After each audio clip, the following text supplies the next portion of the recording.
Now, its primary goal is to detect, analyze, monitor malicious activity without putting real systems at risk. And for those of you who have watched Mr. Robot, you would remember that in one of the episodes, they utilized honeypots on one of the servers with the company they had a contract with that they were working with when they were being attacked by the F Society. Then they requested honeypot.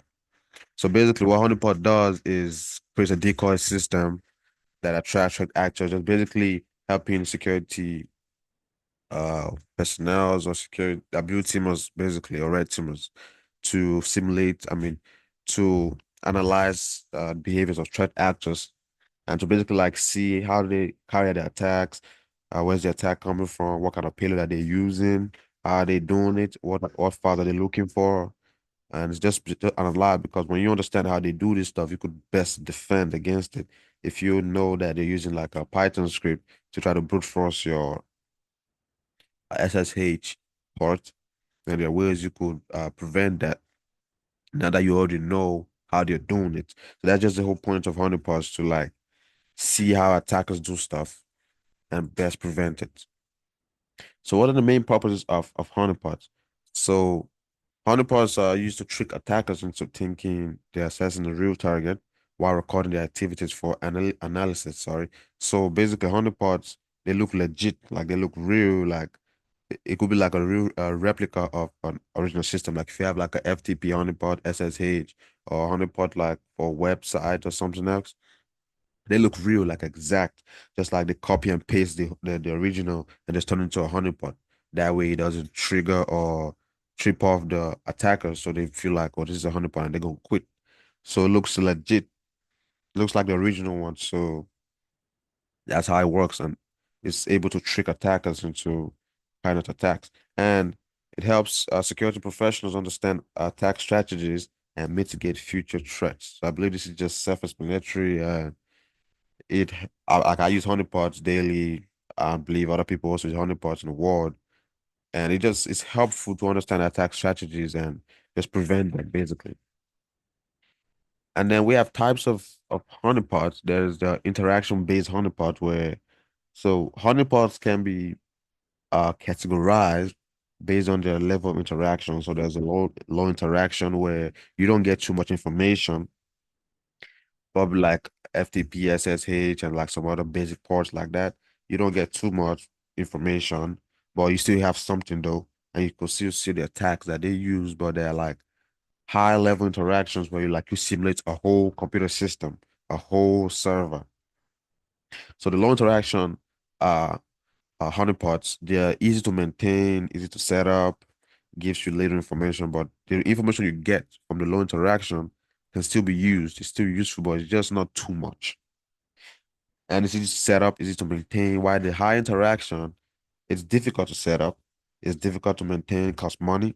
For big organizations, they have to spend a lot of money to set it up, maintain it, and it gives them a lot of information about the attackers, where the attackers coming from, and a lot more information.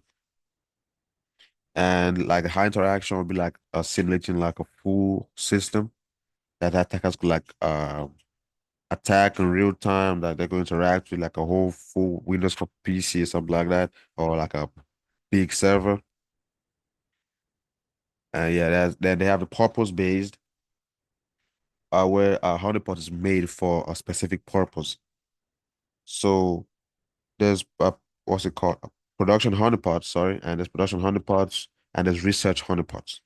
So these are made for purposes. So with the production honeypots, they are deployed within an organization network to enhance security by diverting attacks away from critical systems. That's what the production is for. So they could have like an SSH ports open and they could make it a honeypot. So when someone tries to attack them, they feel like they're attacking the organization's SSH ports, but literally they're just interacting with a honeypot. So they use that like a protection, kind of like a defense strategy, so they don't get attacked in real time. Like they just create a decoy where the attackers could go there and start playing and stuff. On the other hand, you have research honeypot that is basically just used to study attackers' tactics, behavior, the tools they use, how they use it, who's using it, and just like stuff for research.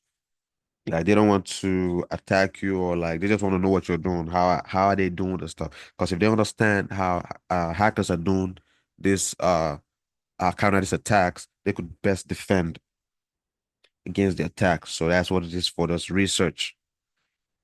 So those are the two types of honeypots. And now here comes a big question. How do honeypots work? So now honeypots function by posing as legitimate targets within a network, often mimicking vulnerable systems that attract attackers like uh, FTP, SSH, Telnet, and all the other like fancy ports that attackers might be interested in. And once an attacker interacts with these honeypots, the system logs all the activity. So any activity, any files they view, files they take, any the IP address that they logged in from, the password they use, what kind of tool they use, how did they do? Did they use like a automation, like a brute force Python script to automate uh the the brute force? How did they do it? So all these are logged. That's the whole point of the honeypot, to log activities. And honeypots are typically isolated from the network itself, so there's no worry that they might break out from the honeypot and get to your network. So it's isolated. So whatever they do stays there. So there's no way they could escalate their privileges or break out from the honeypot to get into the actual system. So that's what the isolation there does.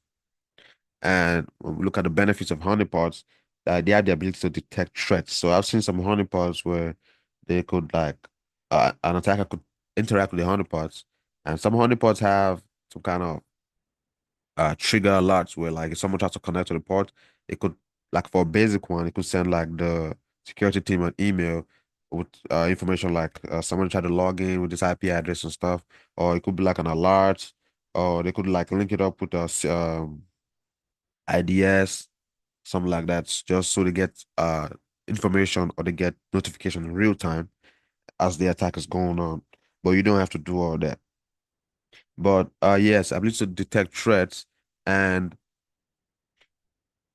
they have the ability to uh show true positive, false positive, true negative, and stuff like that. And for those who do not know what true positive and or the TP, FPN, TN, and FN is, so true positive, which is TP, is a correct detection where the system accurately identifies an actual attack or malicious activity.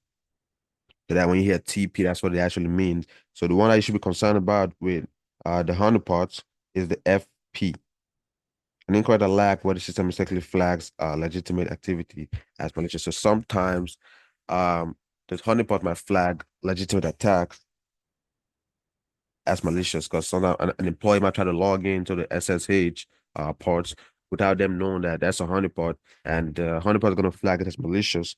But whereas the employee just didn't know that that was a honeypot, and they just try to log in, and then it's going to flag it as malicious. So then you have to like go through the logs. Then you discover that it's not a malicious what's it called, attack or incident. It's just an employee trying to log in.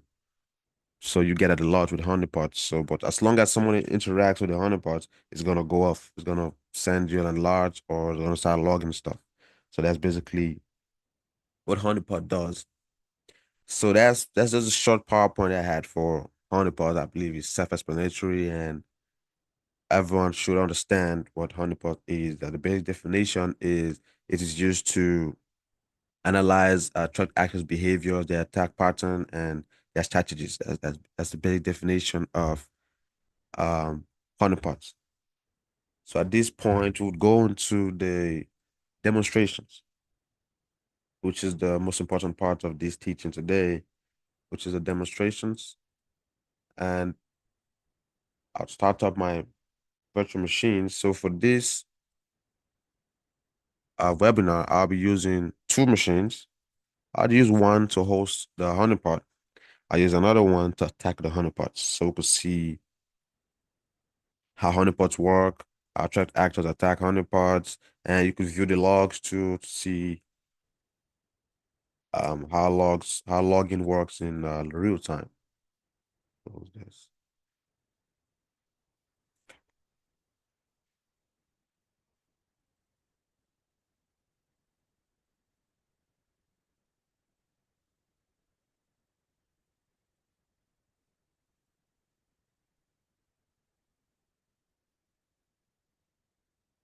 Just give me a second so I could turn on my virtual machines.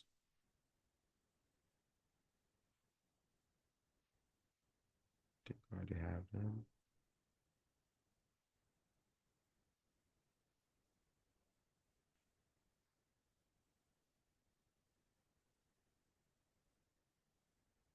So at this point, I believe everyone could see my screen.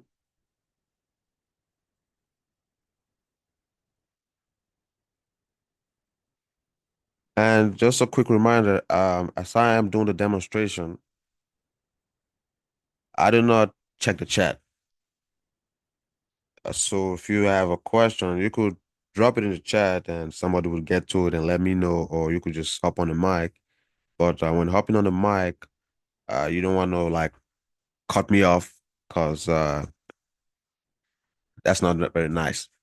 So you could just type it in the chat when I'm done talking about, or you could just raise your hand. I think they have the hand stuff where you could raise your hand in the meeting, or if not, have somebody who's monitoring the chat. So all you have to do is just type in the chat. I think my screen went blank for a second.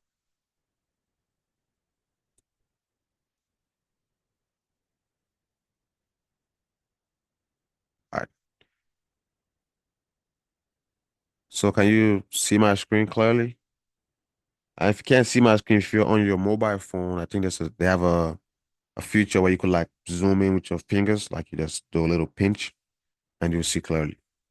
So I have Cali 2024, which I'll use for the honeypot, this one right here to my left. And the one to my right is a Cali 2023, the older version, which I'll use to attack the honeypot. And by default, password is Cali, username is Cali.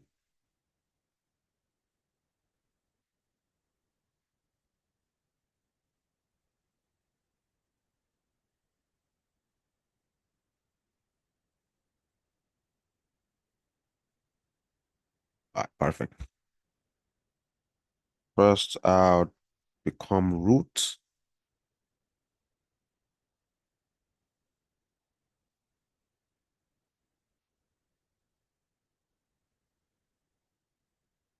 All right. So first thing we're going to talk about is FTP honeypot, like I said before. And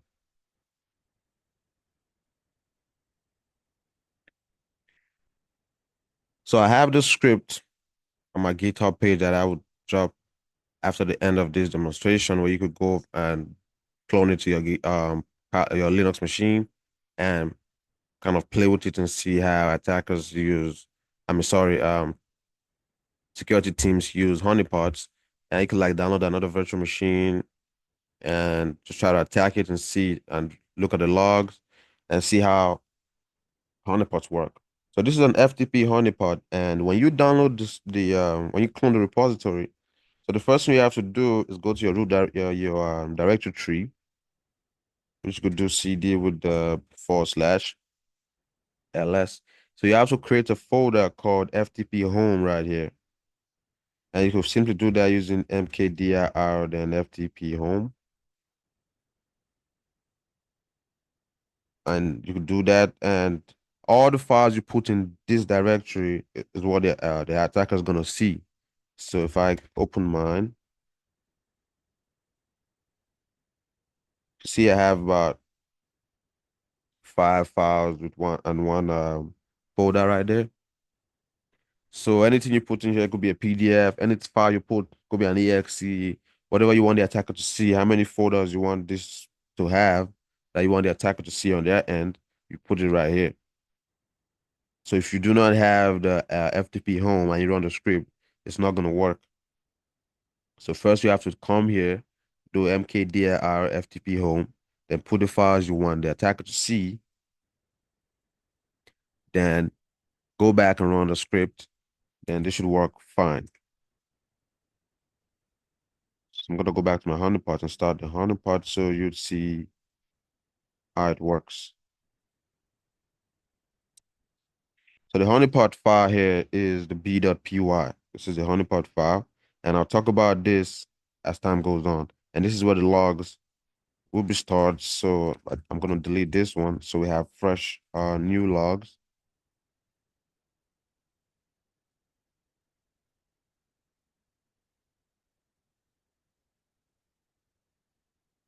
Let's see everything. So Python 3 b.py. And you say starting the FTP honeypot server. So as you can see, honeypot server has already started.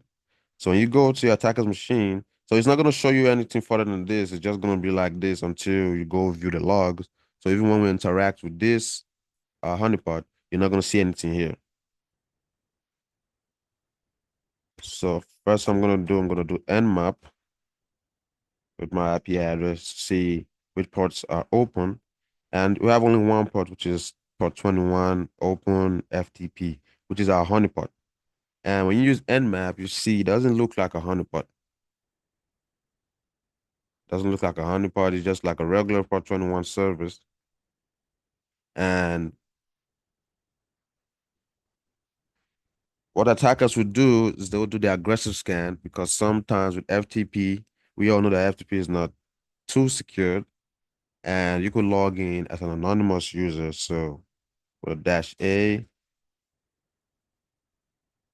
and this will let you know if you could log in as an anonymous user or you have to have a valid credential to log in. So Nmap will tell you that when you run the aggressive scan with a -A. And it does take some time depending on on the speed of your network. Might take 3 to 5 minutes. If you have a good network connection, probably less than. There you go. So that was not too fast, but it was fast. And you can see it tells me that anonymous FTP login is allowed, and it goes into login for us, and we can see that these are the files that are in um the machine right there. And like I said before, when you create a FTP home in your root directory and put the files, these were the files that we had there. So this is what the attacker would see on their end. So this is all the files that they will see with the folders and everything. So now that I know that FTP is open and anonymous login is allowed, all I can do is this apps. Then I'll do FTP, my IP address. So here we have the banner right here. And so all this is not real. This is just the honeypot. And I have typed in all this to look like a legit FTP port. And this is the same thing you would see when you log into a legit FTP port. Then now that we know anonymous is allowed, just have to type in anonymous. I don't need a password, and I'll be able to log in successfully. Notice you don't see any output here. It's just gonna show this all the way, unless you close it and review the logs.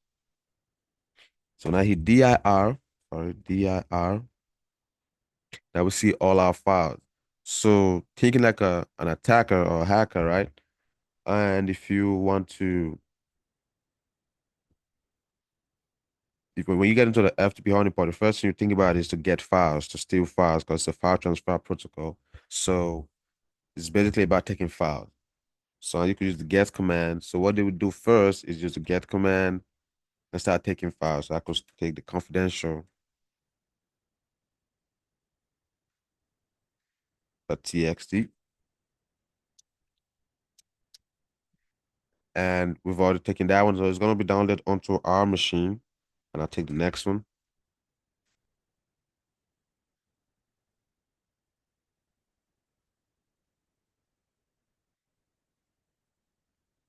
I don't think I spelled that right. But yeah,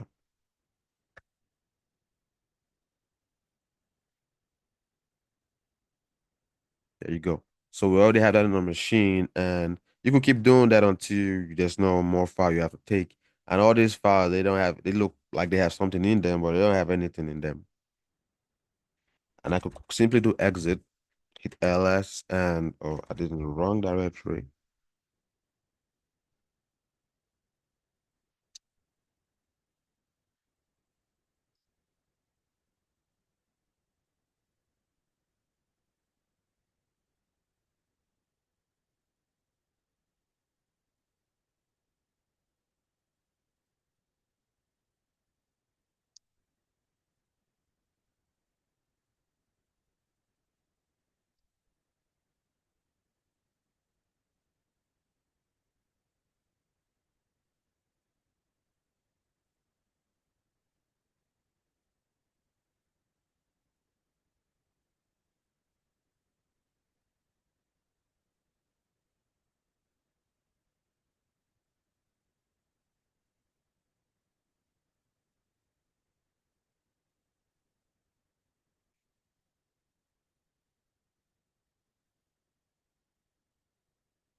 All right.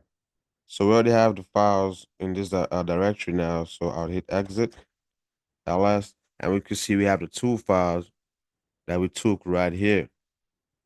So like I said, confidential.txt probably doesn't have anything in it. But I could catch the check and it says these files are encrypted, confidential.txt. There's nothing in the file. So then they're gonna be sad. But when you see data transfer.py, it's a Python script. So sometimes some people just do Python 3 and put the script's name and run it. But an attacker that has experience would not do that. They would view the file first before running it. And you could do cat vi data transfer.py, open that. And you could see it has confidential files. And you could see it's connecting to a server and our files are going to be transferred to our system. So it has about like 24, 25 files here. And you could see it's connecting to a remote server called Skydome. And and if you notice something in the script, there's no comments. So this doesn't give them an idea because we don't want them to know what's going on with the script. So if they have some experience in scripting, they probably will know. If they don't have any experience, then they're not gonna know. But the script looks harmless. So they're gonna close it and probably try to lock and run it. And it tells them welcome to Skydome remote server. Select a command, download data to your system or list number of files. So a smart person will do number two first, just list so they could know what you're getting. What kind of files am I getting? Right. So when they do that, then you can see that they have things like 25 files there and they're all like confidential files, especially the TXT, database dump. So these are files that would interest an attacker, right? And they have a command that says download data to your system. Now, when you start the FTP honeypot, best thing you could do is split the terminal, then run netcat, and I'll tell you why. When you run netcat, because the script that we just viewed is also fake. So this is not connected to no server, it's not connected to no, it's not downloading no files to your system. It's just giving us a reverse shell to the attacker's machine. And they're skilled enough, they probably will know that. If they're not, if they don't have any experience in scripting, and sometimes they might be like professional, but they might skip the obvious, they might miss the obvious that is a shell script, and they're still gonna run it. Or some might not have enough time to go over the script bit by bit, and they'll still run it. And we have a netcat listening right here, and when they do hit number one, download, and you see it has like a percent countdown that tells them it's preparing the data. Well, there's no data to prepare because it's not connected to no server. And after it's done, we receive a shell right here. But this tells them data download started. This may take a few minutes. Well, there's nothing being downloaded to their system. So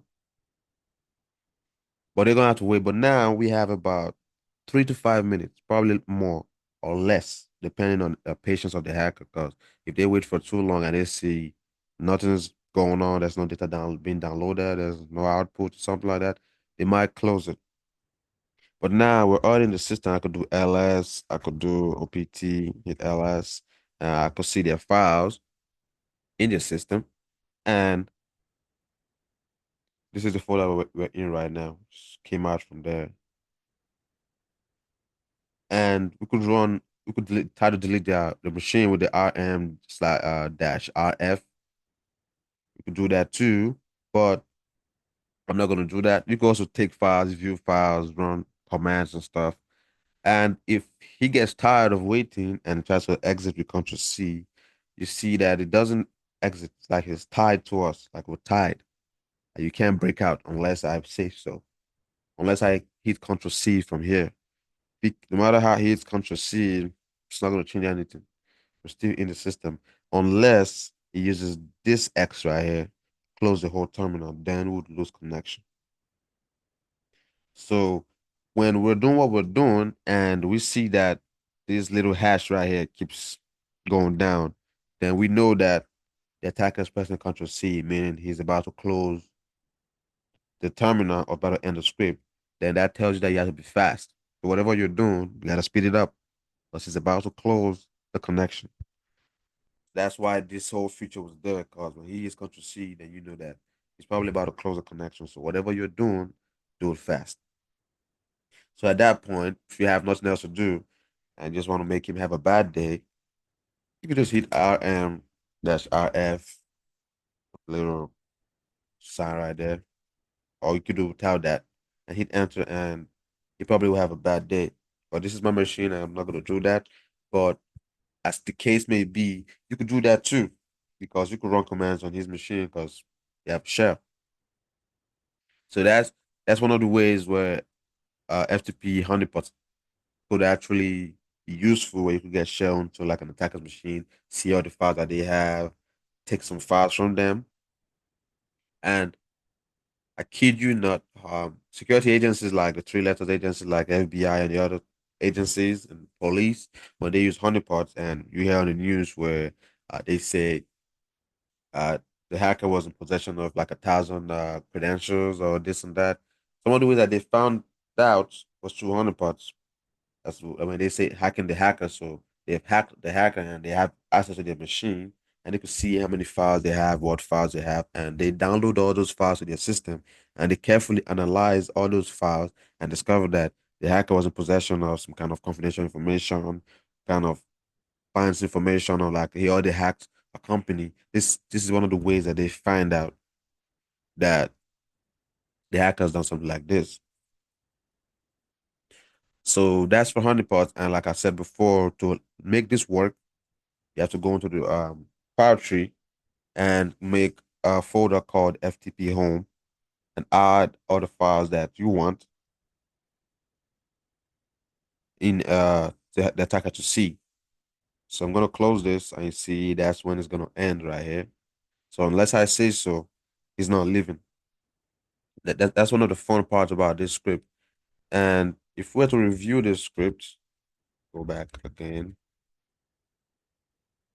Yeah, I think I opened the wrong file.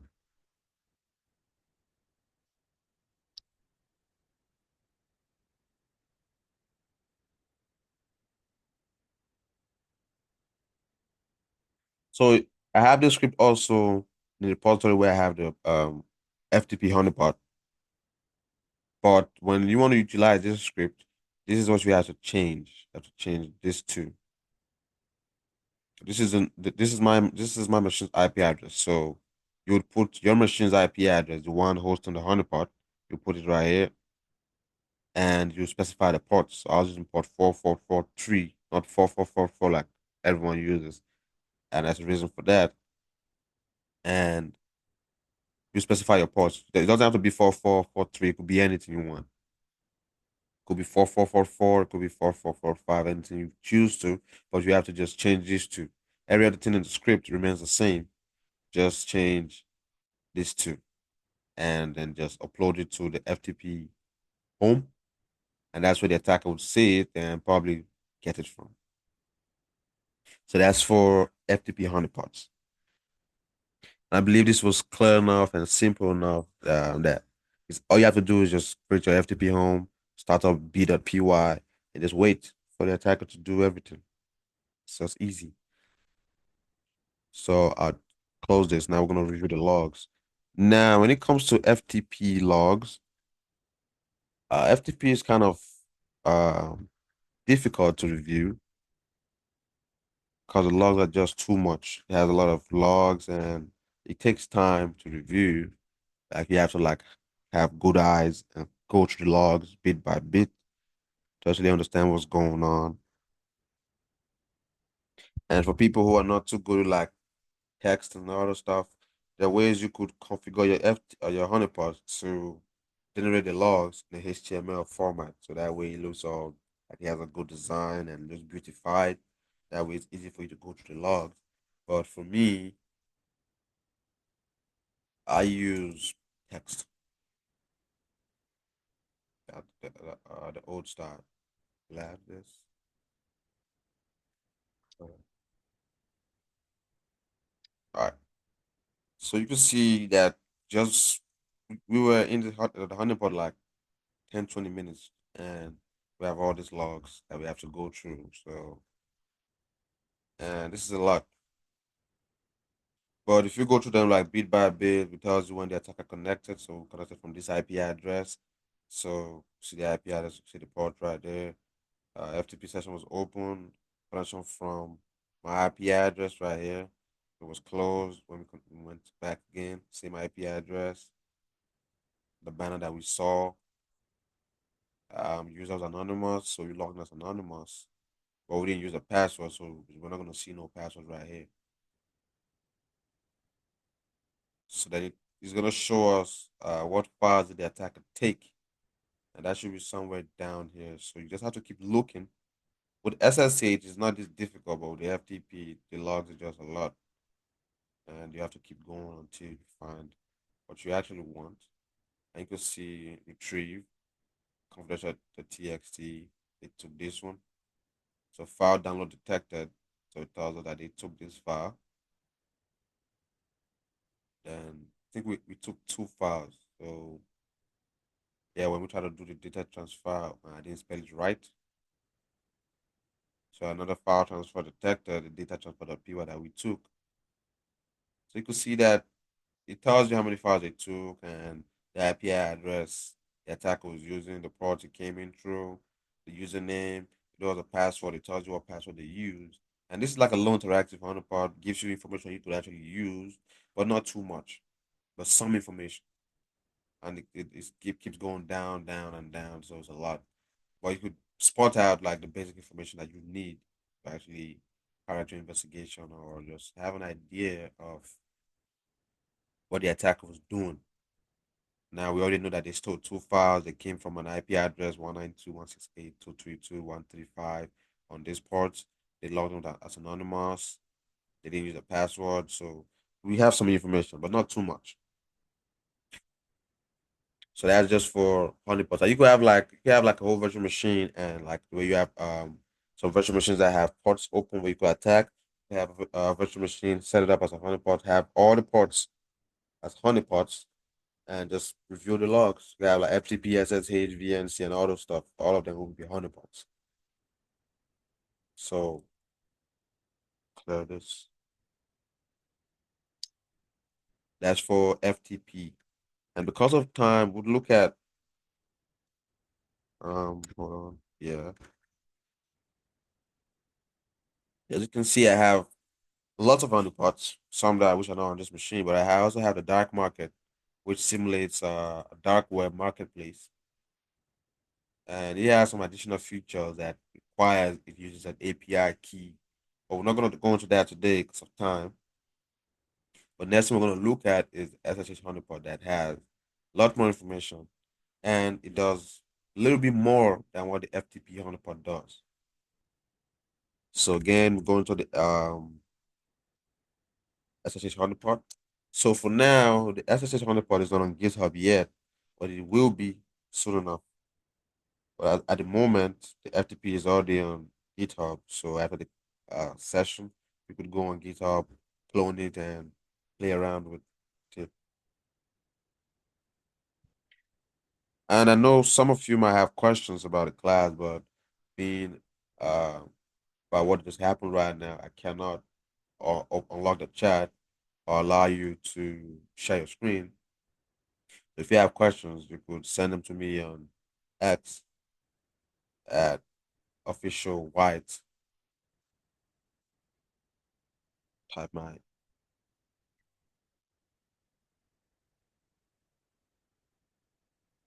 So that's my username on X. You'd find me there and send me your question if you have any. But sorry, I cannot unlock the chat. So we're not gonna deal with this today, but we're gonna look at this too. And I'm gonna delete the log. So we have a fresh pair of logs.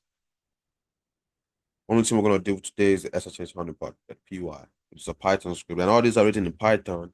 And most of the honeypots I've come across are in Python, but I've also seen people who write honeypots in like other languages, Bash. And I'm not gonna lie to you, if you use Bash, it might be difficult because we're able to use Python because they have some modules that help us with a honeypot. But Bash is a little bit difficult, but it can be done, but difficult. So remember that. So if you want to set up your own honeypot, I advise you use Python. But if you don't want to use Python, there's always Bash for you. And there's also like C. There's a bunch of languages out there you could use. Go, Rust. You could use that too.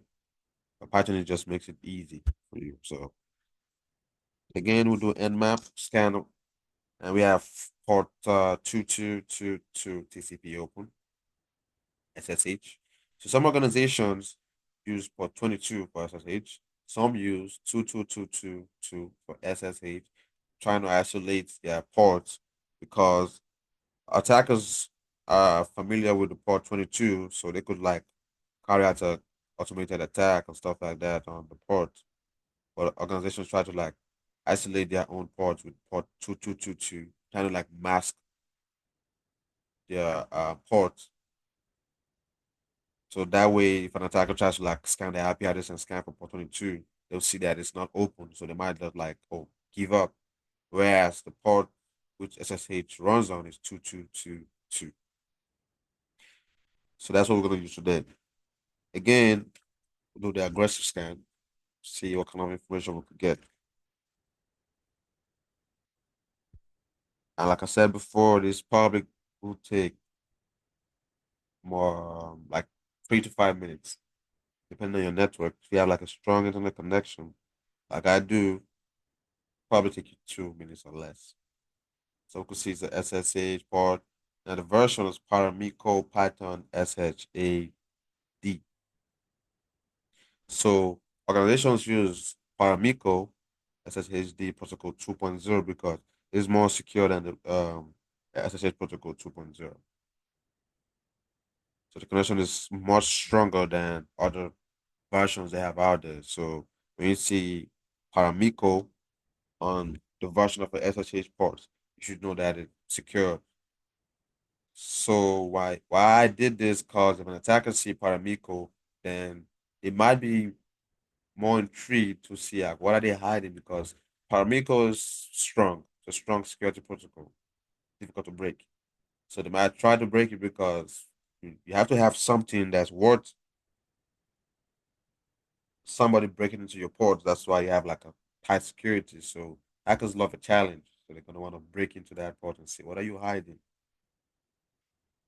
So we already know that this is SSH and a bunch of other fun stuff. Now let's connect.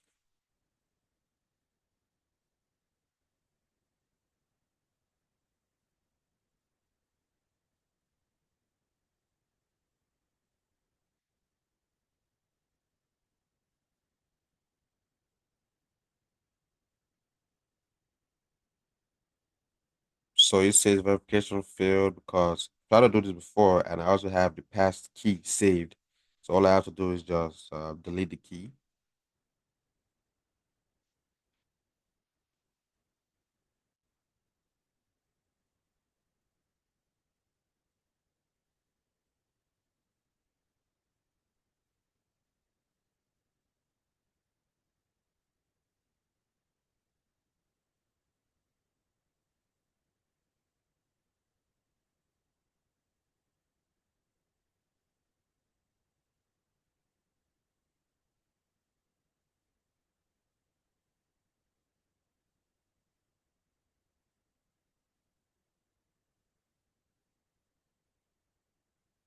When doing stuff like this, you might have to do some troubleshooting.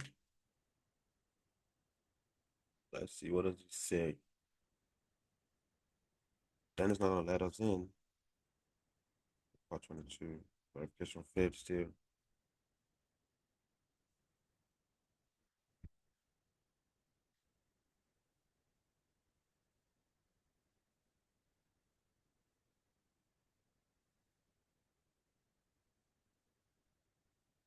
Sometimes Cali does this stuff.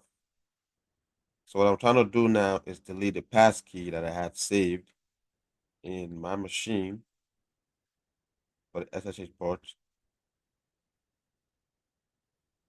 Apparently, Cali doesn't like that.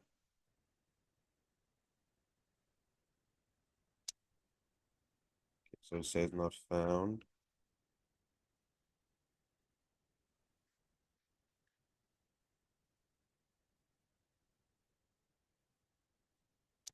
There you go.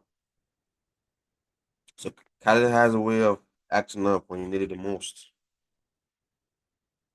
So what I did with this command is to delete the past SSH key that was saved. So when I run my SSH honeypot right here, I connect with this machine. If I end it right here, the key resets. So I have the past key saved here. And when I run it the second time, a new key is generated. So when I try to connect, it's still using the old key. So when you connect to like a SSH ports or stuff like that, and you've done that before and the connection closes, a new key is generated. So you have to delete the old key you had for you to connect again. So that's what I was trying to do, but Cal was acting up. But I was able to do it successfully. And with this SSH honeypot that I have it set up in a way that it doesn't have a password. So whatever the attacker types in would go through. Let's just see like what are they trying to type in. Probably if they're trying to type in like an employees credential, you could know that the employee's account has been compromised or the credentials have been, so you have to like do a reset because the credentials have been compromised. So that's basically idea behind letting them through with any password they type in. That could type in the password of my choice and shops close again. Yes. So we were allowed, if I hit LS. So we have a file system, but this is all fake. This is not the actual file system of this machine. And if you notice in the real file system, you have the OPT directory, but if you look here, there's no OPT. That's one of the signs that tells you that this is kind of there's something fishy about this. I did that on purpose. I didn't add the OPT just to let's show you that this is not the actual file system of this machine. This is all fake. And you can actually go into them, you can actually do the CD stuff and do the TMP. Go to CD or in the TMP ls. There are no files in there. If I did want files, I could create files in the folders just to make it look more legit. And you could also like go to the home, Kali, and we have desktop, this and that. But these are all fake. So it's not real. And one thing I like about this SSH honeypot is there's meat behind it, or split my terminal real quick. Something I like about it is as soon as the attacker connects to our machine, there's something like a worm that creeps onto their own machine. So it's like we're doing a swap. I let you connect to me, and you let me connect to you, and I'm gonna drop something in your machine. But that happens like takes like 2-3 seconds, and it's done, right? And they're not gonna know. Again, I go to my NC. This time 4444. So the moment I get connected to this my machine right here, an exchange was done. We gave them something, they took something from us. But the thing that they took from us is access to this machine, this fake server, right? Or this fake port. And there's nothing in this port. There's no file at all. So they're gonna go through all the directories and they're not gonna find anything. They're probably gonna leave. But that's not the end. We've already won from the beginning. If I do this, Give it about 2 seconds to receive a connection. There you go. So we planted a shell in the machine, known to them, and it's running in the machine, and they don't know that. So we could play with them. Same thing with the FTP, with the data transfer.py. You could do commands, do ls, and all those fun stuff, and do cd, ls. Um, this is their directory in this machine right here. So we're already in the machine. We could do run commands, delete the machine, add additional malware, do some fun stuff. And what's funny about this is if I close this connection, we still have connection because the connection was done. We're already in the system, like we're already in their system. So even if they close this connection, even when they try to exit or do any stuff, we're not gonna leave. Still there. So this is one of the ways, like this is actually where you could say actually hacking a hacker, right? Because once they leave, we still have connection, so we could like view all the files. And this stuff goes on like we could have connection for like years. You could be in the system and see what you're doing and stuff. And that's why I love Honeypot because they come in handy. And at the same time, it's all the stuff they're doing is being logged. So when they go through all the folders, directories and stuff, and they don't find anything, they're just gonna do Control C and quit.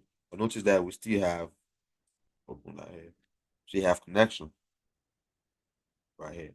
And if I choose to quit to clear, and I'm no longer in the system anymore, they're no longer on our FTP, sorry, our SSH port, honeypot anymore.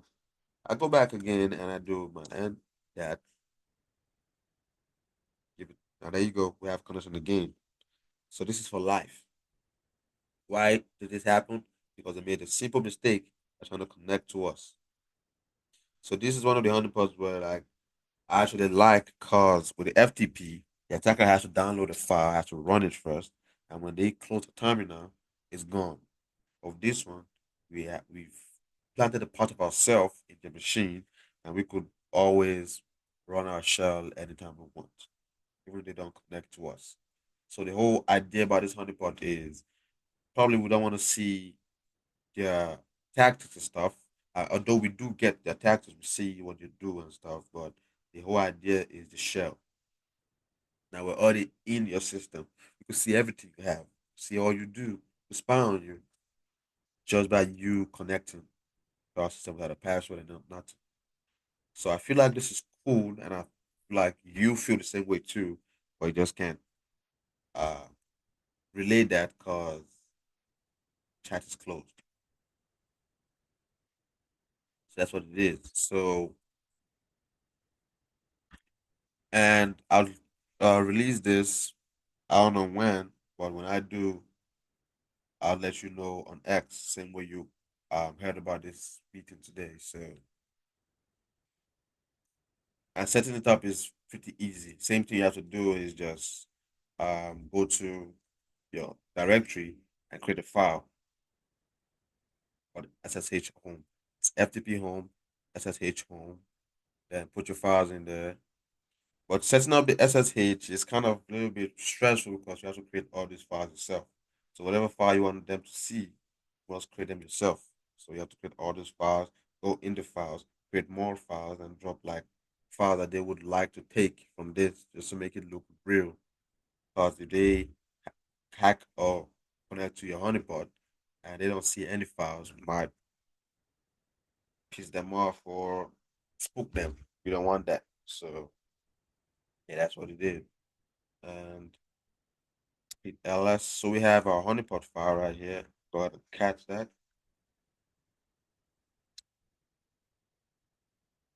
Collapse this.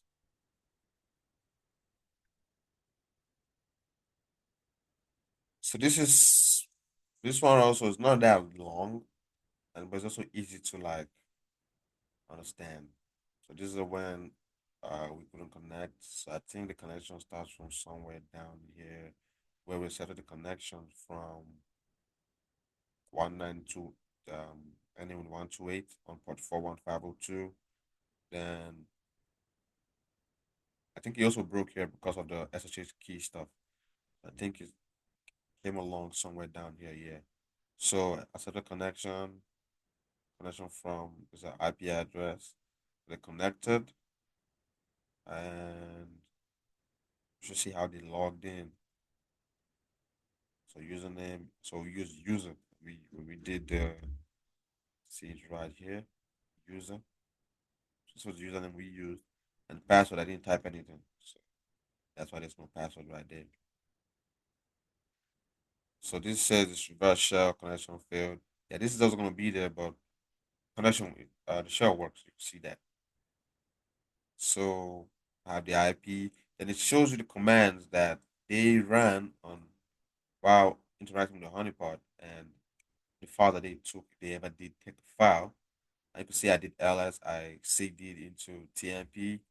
I did ls again. I did cd. Go back to the directory tree. I did ls again, cd ls. So you can see the commands, see the IP address, the username and password. You can see um yeah, the username and password. You can see the IP, the ports, the command that they use. They ever took a file. And the most important part of this honeypot is we have a direct connection to their own machine. They have direct connection to their own machine. So that's the most important part I believe is intriguing about this honeypot because as soon as they connect, you're also connecting to their machine unknown to them. So that's basically it for honeypots.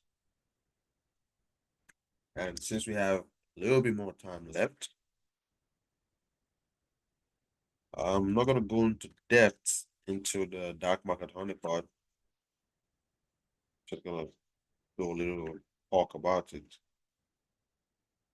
But one of the features about the dark honeypot is you can't connect if you use a proxy or VPN or some kind of security feature, some kind of IP masking feature. So if the hacker were to be using a proxy, a VPN, IP routing, or something like that, trying to hide the IP address, they would not be able to access the marketplace. So it has a feature where it could detect if your IP address is being masked. If you're using a VPN, a proxy, IP routing, or any kind of feature to mask your IP address, it's gonna detect that. So that's why I believe it might not let me do this because I'm routing my traffic and IP address um, with something else.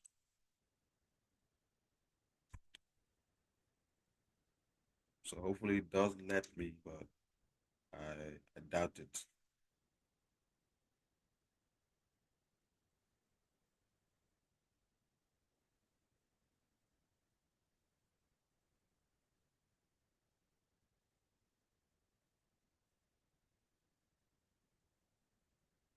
There you go.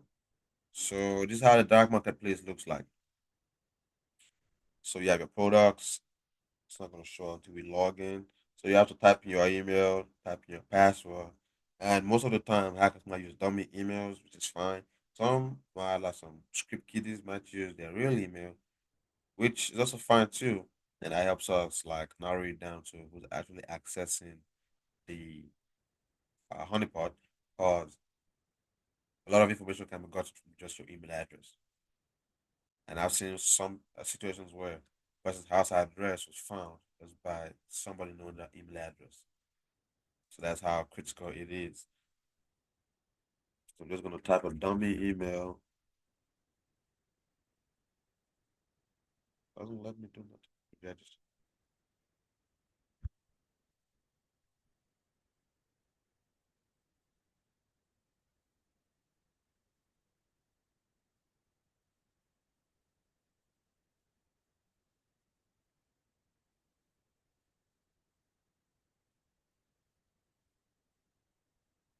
go this and open the game because it's not letting me type anything. My keyboard is basically useless now.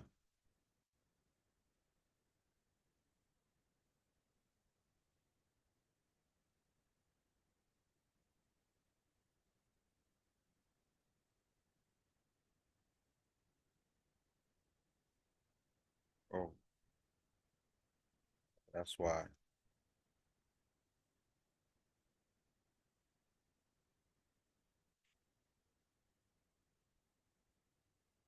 Oh yeah, I think my cal is broken because it doesn't type anymore. It keeps typing right here. So yeah. But yeah, you can see how it looks. And all you have to do is just register. And you see all the products that they have. They have like hackers for hire. They have like some illegal stuff right there, which is not real. But there are prices there. There are information there. There's shipping stuff. Place where they could pay with their card, credit card, and stuff. Put your shipping address, and a lot of information will be asked from you, and that's how they get you. And security organizations use this, law enforcement, they use honeypots like this too. And I had the idea to recreate something like this because at one time when I was doing one of my programs, law enforcement, we used something like this, something similar to this, but way, way more advanced. And we use this, and it's crazy how there's a lot of tools in the world that people don't know about, and they exist, and they're powerful and crazy at the same time. Because I knew about the whole IP blocking and IP stuff from my time with that organization, that program, because they were doing that too, and it was crazy how real it will be. Because when they place the order and stuff, it gives them the geolocation.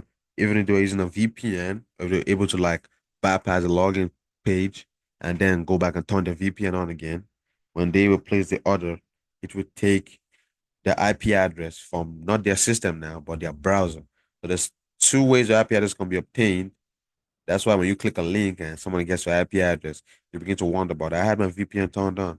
So that's why proxy is better off. You're better off with proxy because your browser has an IP address too.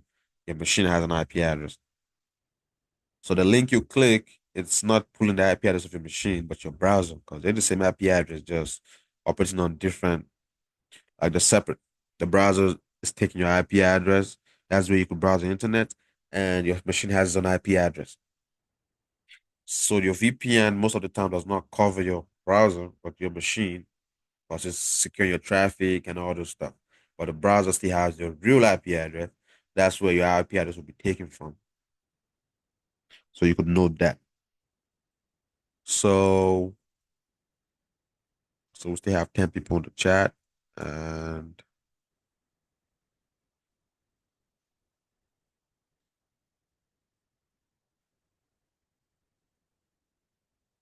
so that'll be all for today.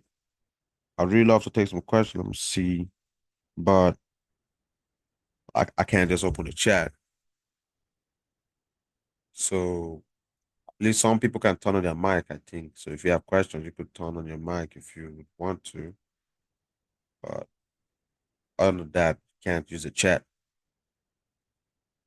So if you have any questions about the honeypots or anything in general, then that'll be a good time to ask.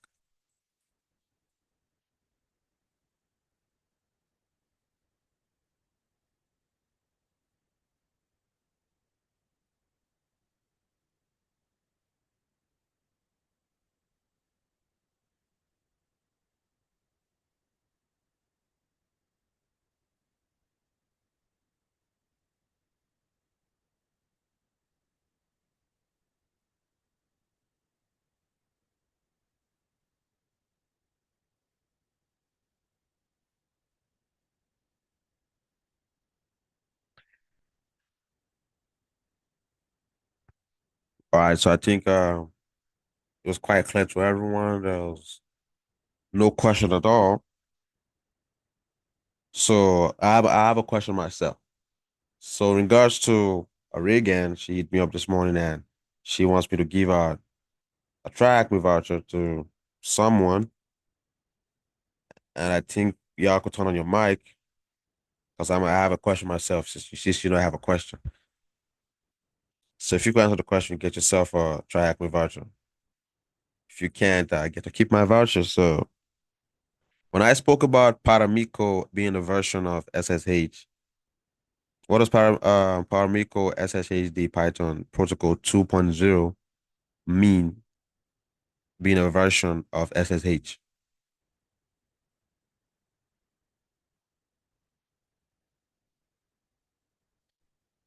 Think I see Z.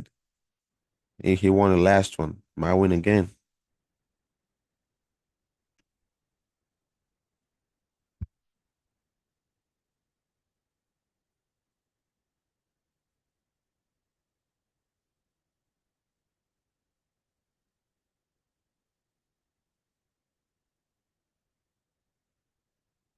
I hope y'all could turn your mic on. I hope I didn't turn off that feature.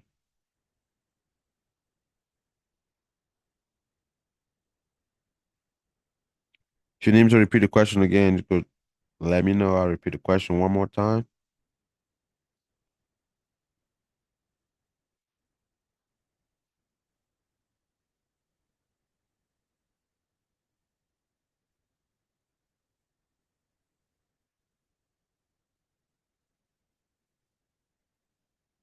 Anybody? Zed? He raised his hand.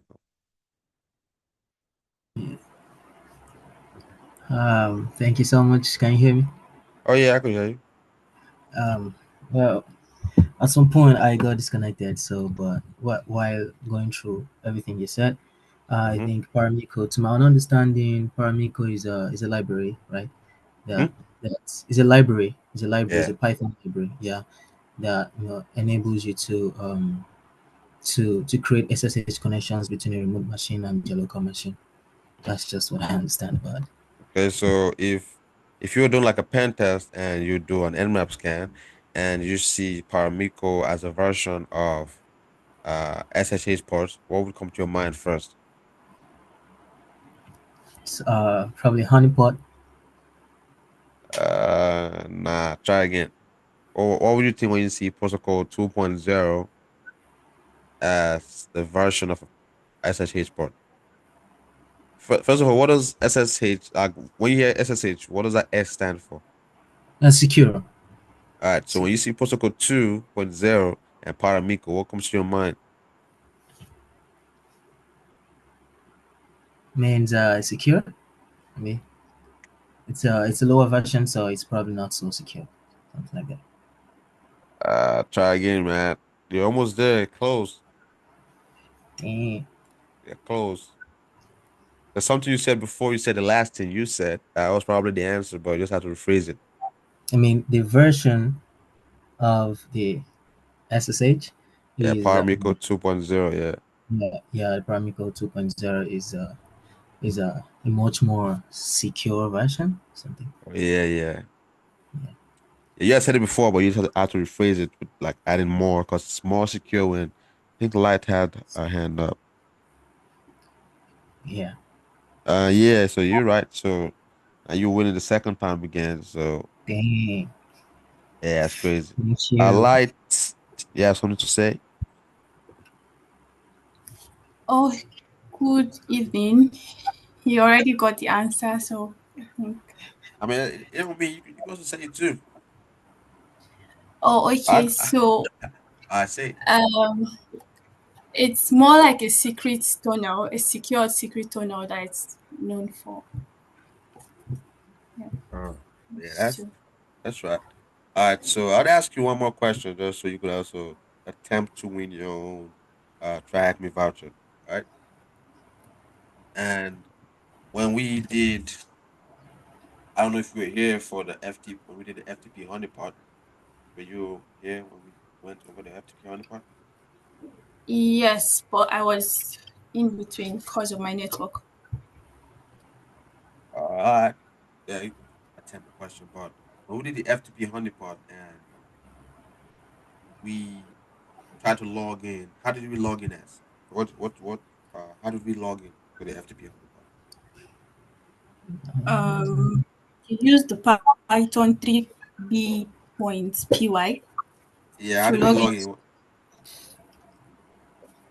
I think you first entered the directory, the home directory of the No, no. How did using we the log in? What slash. what credential did we use? What username did we use?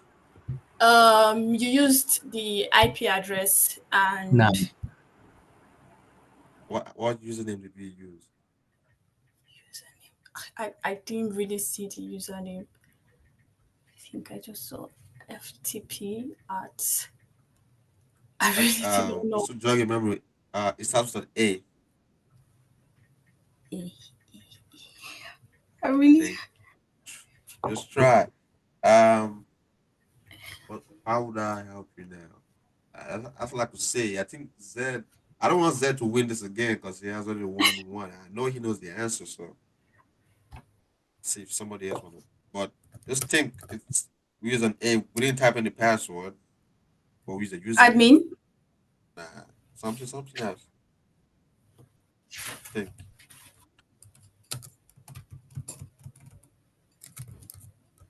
I hear somebody's typing. What are you typing? Start with an A and an N. That's loud. That's all I can say. Admin. Nah, AN. You know when hackers wear masks, what are they trying to do? Attack. Like, they wear Uh, masks. to hide You their ha- identity. so what is it? What is that called? What did you say? What is when you hide your identity? What is that? What is that called in cybersecurity?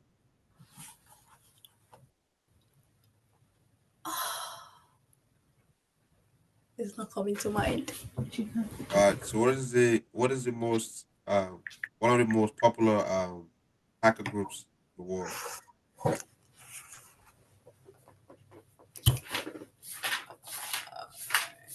I don't know the most popular hacker group. I'm trying to help you. I don't know how to, but just try. Just try. Like I said, when hackers wear masks, what are they trying to do? They're trying to be something. They're trying to be something. I really don't know. Does anybody from security tribe want to help her out? You can help her out if you know the answer. I think Zed has his hands too. So does anybody want to try? You can raise your hand up if you want. But just think about it. When hackers Anonymous. want to, Anonymous. yeah, took you some time to Yeah. think. See how close the answer was. I had to help you out. Thank So you. yeah, anonymous. That's how we logged in with the FTP. That's how you logged in. So yeah, why is Zed laughing? He's laughing at you. So yeah, just send me a message on X. Send your Oh, voucher, and also okay. Zed, Thank you. send me a message on X. Send your track with vouchers. Yeah. So and if you want to get the funny part, drop the link in the chat. Try to find that. Uh, stop sharing. Stop recording for a minute.